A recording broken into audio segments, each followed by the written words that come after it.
안녕하세요. 주식유치원 연어주의 김파고입니다. 오늘 공모주 투자 실전반 영상에선 SK바이오사이언스 공모주를 청약할 때 6개의 주관사를 이용해야 되는데 이 6개의 주관사를 각각 이용할 때 한 계좌로 주식을 몰아서 배정받을 수 있는지 여부를 확인해 보도록 하겠습니다. 3월 9일에서 10일 공모주 청약을 진행받는 SK바이오사이언스는 주관사만 무려 6개입니다. 따라서 한 사람이 6개의 증권사에 모두 중복해서 청약을 할 수 있는데요. 2021년 균등 배정이 도입되면서 최소 청약으로도 공모주식 수를 받게 되자 가족 명의의 계좌를 활용한 공모주 투자자들이 많이 늘어났습니다. 예를 들어 4인 가족 기준으로 6개 증권사에 모두 청약을 하게 되면 총 24개의 계좌를 이용해서 SK바이오사이언스에 청약을 할 수 있는 셈이죠. 이렇게 청약을 많이 할수록 균등 배정 주식을 받을 수 있어서 좋지만 여기에서의 문제는 상장일날 6개의 증권사 곱하기 청약 사람 수만큼 주식 계좌에 배정을 받게 되기 때문에 상장일날 매매해야 되는 계좌의 수가 너무 많다는 게 문제로 꼽힙니다. 그래서 공모주를 신청할 때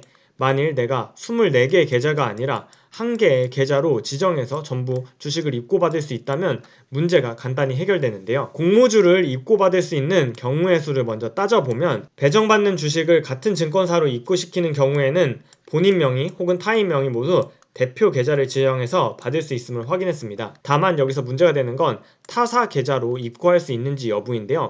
이 부분에 대해서 좀 더 자세히 따져보겠습니다. 보시는 표는 제가 공모주 입고 계좌를 같은 증권사의 타인 명의, 타사 계좌의 본인 명의, 타사 계좌의 타인 명의로 입고시킬 수 있는지를 정리한 표입니다. 다만 주의사항으로 이 영상 내용에 오류가 있을 수 있으니 만약에 오류가 있다면 꼭 댓글로 정보를 공유해 주시면 감사하겠습니다.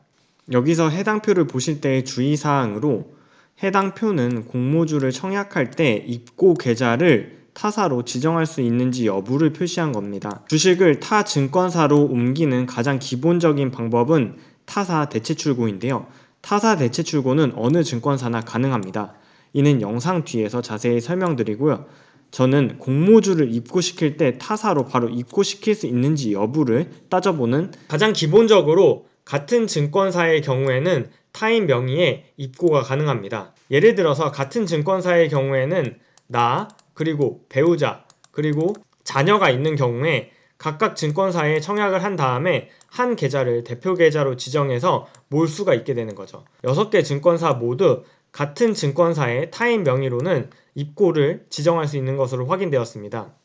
여기서 문제는 타사 계좌의 본인 명의 혹은 타사 계좌의 타인 명의로 입고를 시킬 수 있는지 여부였는데요. 먼저 NH투자증권은 2020년 4월 3일 공지사항을 통해서 공모주의 입고 지정 계좌 서비스를 본인 명의 그리고 타인 명의의 계좌 간 대체 약정이 가능한 계좌로는 신청이 가능하다고 밝혀두었습니다. 결국 여기서 밝힌 건 타사 계좌는 포함되어 있지 않죠. 두 번째, 한국투자증권 역시 본인 명의의 약정 계좌 중에서는 MTS에서 신청이 가능하고 한국투자증권의 타인 명의로는 홈페이지 혹은 HTS에서 신청이 가능하다고 밝혔는데요.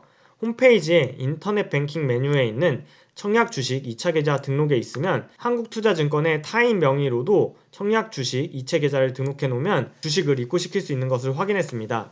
세 번째, 미래에셋대우의 경우에는 공모주 청약 메뉴에 자동 대체 출고 신청 및 취소가 있는데요. 주의사항을 살펴보면 동일 명의, 즉 본인 명의의 당사 계좌로는 자동 대체 출고할 경우에 자유롭게 가능하지만 동일 명의가 아닌 타인의 계좌로 대체 출고할 경우에는 대체, 이체 약정 여부에 따라서 신청 가능하다고 밝혀두었습니다. 미래에셋대우 계좌가 아닌 경우에는 대체 출고를 통해서 옮길 수 있는데 이 대체 출고에는 사이버 이체 대체 한도를 적용받는다고 주의사항을 남겨두었기 때문에 네 번째 SK증권의 경우 제가 공모주 청약할 때 이런 화면이 있는지는 확인하지 못했고요. 다만 타사로 대체 출고하는 경우에는 본인 명의의 계좌로만 등록이 가능하다는 점을 확인할 수 있었습니다.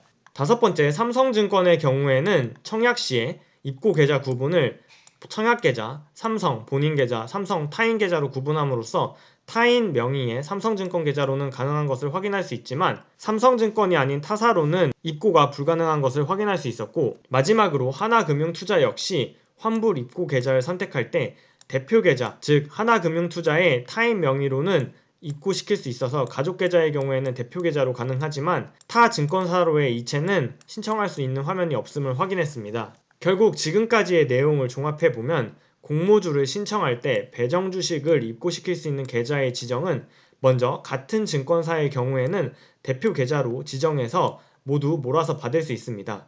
즉 내가 나와 배우자 그리고 자식들의 증권을 신고했을 경우에는 나한테 다 몰아서 입고를 받을 수 있는 거죠. 여기서 문제는 타사 계좌로의 입고인데요.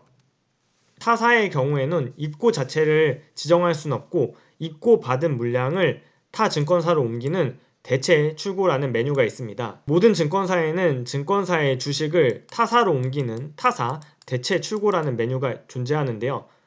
이 타사 대체 출고 메뉴를 이용하면 주식을 옮길 수는 있지만 공모주를 신청할 때 아예 타사로의 입고 계좌를 지정하는 것은 불가능한 것으로 보입니다. 여기서 주의사항 먼저 안내드리면 제가 각 증권사의 홈페이지는 물론 네이버와 구글 등을 통해서 최대한 정보를 다 찾아보고 정확한 정보를 알려드리려고 노력했지만 틀린 정보가 있을 수 있다는 점 꼭 유의해 주세요. 만약 제가 알려드린 내용 중에 틀린 내용이 있거나 더 정확한 정보를 알고 계신 구독자분들이라면 댓글로 공유해 주시면 많은 분들의 집단 지성으로 더 정확하게 공모주에 대한 정보를 공유하도록 하겠습니다. 앞서 말씀드린 증권사의 타사 대체 출고란 한 증권사 계좌에 있는 주식을 다른 증권사로 이체하는 서비스인데요. 여기서 주의사항은 대체 출고는 돈을 입출금하는 것과 달리 실시간으로 이체가 되지 않는다는 점입니다. SK바이오사이언스가 상장하는 3월 18일 날 8시에 증권사 애플리케이션을 키시면 내가 청약을 신청한 계좌로 주식을 배정받은 걸 분명 확인할 수 있을 텐데요. 이걸 타사 대체 출고로 타사 계좌로 해당 주식을 보낼 때 돈을 이체하듯이 바로 실시간으로 주식이 출고되지 않고 시간이 지체될 가능성이 있기 때문에 타사 대체 출고를 통해서 주식을 한 곳으로 모을지는 잘 고민해 봐야 합니다. 결국 오늘의 고민인 모든 주식을 한 계좌로 모을 수 있는가에 대해서는 타사의 경우에는 조금 불편하고 시간이 오래 걸릴 수 있기 때문에 위험성이 존재합니다. 가족 명의를 이용해서 공모주를 청약할 경우에는 대표 계좌로 주식을 모을 수 있습니다. 따라서 대표 계좌로 주식을 모은다면 6개의 증권사의 4인 가족 기준으로 청약을 할 때 24개 계좌를 매매해야 되는 게 아니라 6개의 증권사만 매매를 하면 된다는 장점이 있습니다. 오늘은 SK바이오사이언스 입고받은 주식을 한 계좌로 모을 수 있는지에 대해서 알아보았는데요. 돌아오는 월요일 3월 8일에는 SK바이오사이언스 기관 수요 예측 결과가 공시되면서 드디어 공모가가 확정됩니다. 그리고 화요일 수요일에는 SK바이오사이언스 청약일인데요. 내일 3월 8일 기관 수요 예측 결과를 분석해보고 우리 투자자에게 있어서 가장 중요한 균등 배정이 얼마나 될지를 예상해 볼 테니 내일 영상도 많이 기대해 주세요. 공모주의 배정 주식을 입고시키는 방법에 대해서 구독자분들의 정확한 정보 댓글로 기다리겠습니다. 오늘 야너주 영상은 여기까지입니다. 시청해주신 여러분 감사드리며 내일 올리는 영상도 기대해주세요. 그럼 내일 만나요. 안녕.